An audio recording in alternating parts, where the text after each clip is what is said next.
let me be myself again.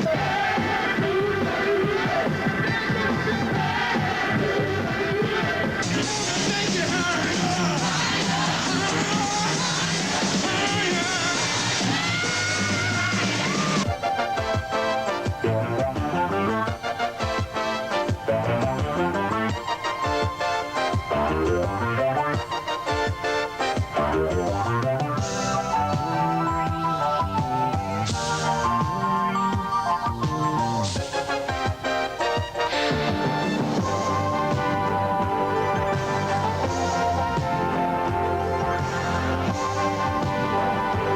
Sly Stone, Portrait of a Legend.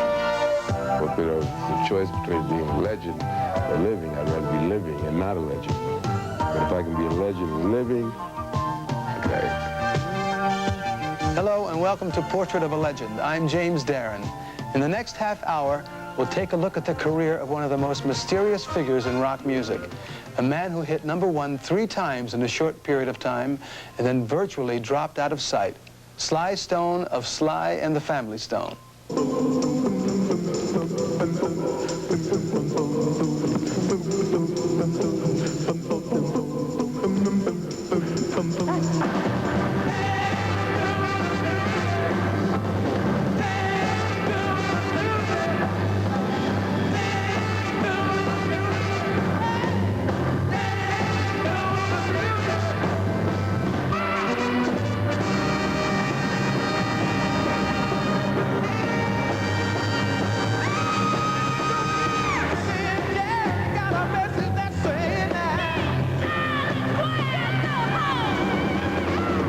Coming up, Sly finds the beat, and everybody dances to the music.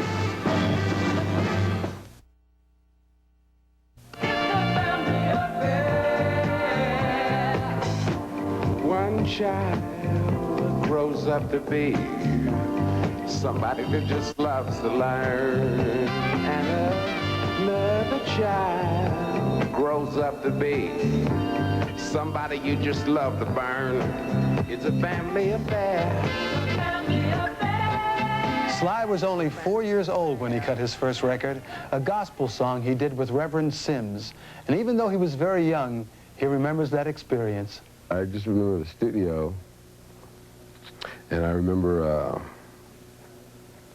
that I remember at the time I just enjoyed singing in the choir. And I remember I was the youngest in the area, and I remember I wanted to be a preacher or something at the time. But Sly didn't become a preacher. Instead, he joined a group formed by his brother Freddie, the first of many family acts that Sly would be in.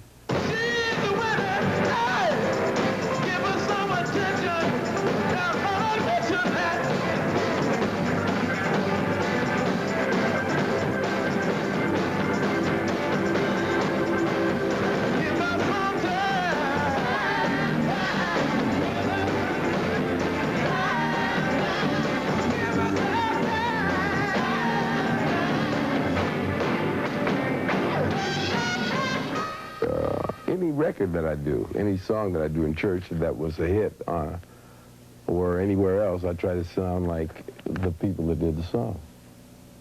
So, you know, we'd have a long list. I would tell you who I tried to sound like.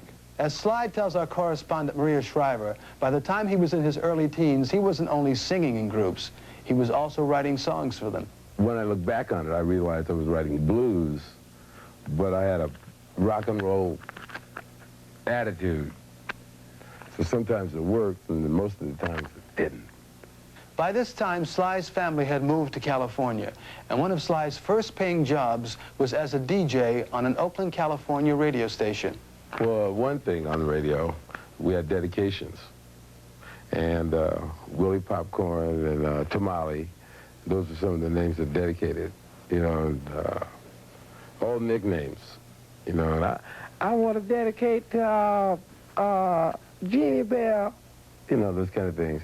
And I'd write on the radio. That's what I did a lot of times. I wrote behind the board songs, and I'd, you know, make notes. Things began to happen for Sly. He got another band together, and with the help of legendary San Francisco DJ Tom Donahue, began to get jobs as a studio producer. Well, I had a band at the Cow Palace. Well, every time shows came to the Cow Palace, as they do at the Forum or wherever, at that time, there were big bands that took care of all the music.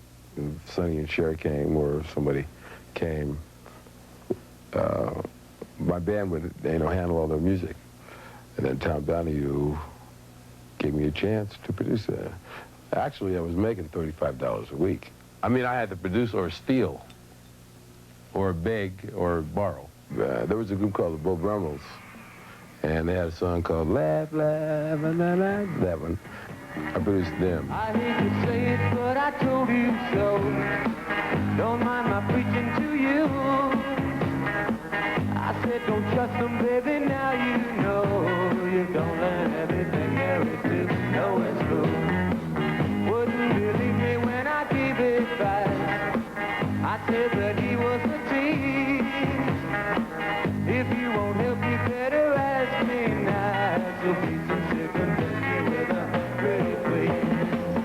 Laugh, laugh, I thought I'd die. It seems so funny to me. When I look back on it, I became a producer. No, I don't like the way that sounds, in order to survive. Because I could get a job, I could be on the radio. Just, to live. That's what I mean, not to survive, to live. I liked that life. Producing. Sly had his fingers in many musical pies, which all became one big pie with Sly and the Family Stone. Jerry Martini is the guy that really started it. This guy, he plays saxophone in the group now. And he came to the radio station and decided that, Sly, you ought to be the leader of this group. And I was doing fine at the radio station, I thought. So we started looking around for everybody other than my sisters and my brother, because they were automatically in if I was in, because Daddy said so.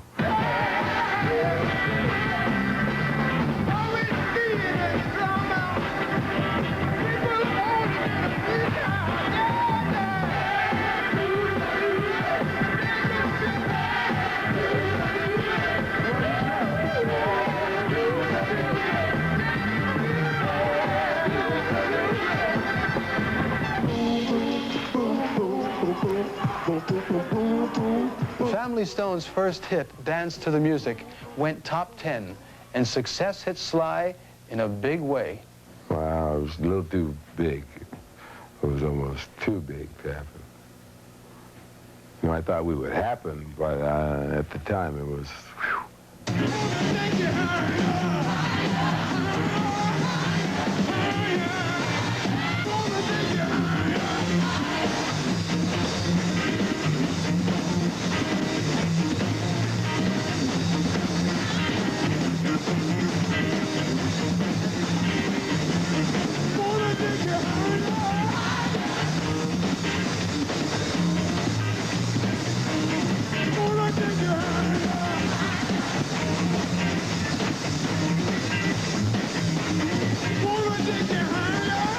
Sly Stone, Portrait of a Legend, will return in a moment.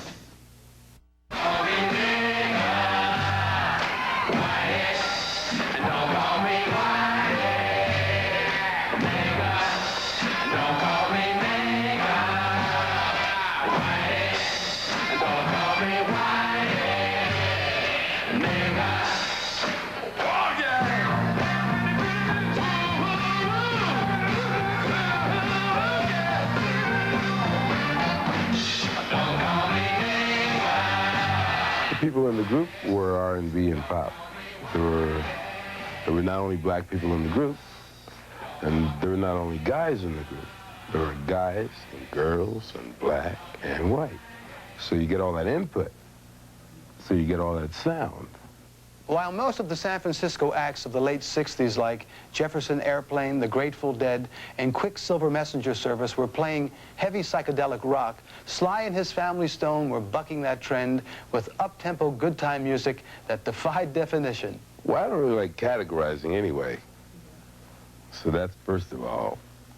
You know what I mean? You know what I'm saying, Pia? Man, so, you know, I'd see, at that radio station, I'd see R&B chart, and the pop chart, and the jazz chart. And it's all music, you know, country and western, it's all music.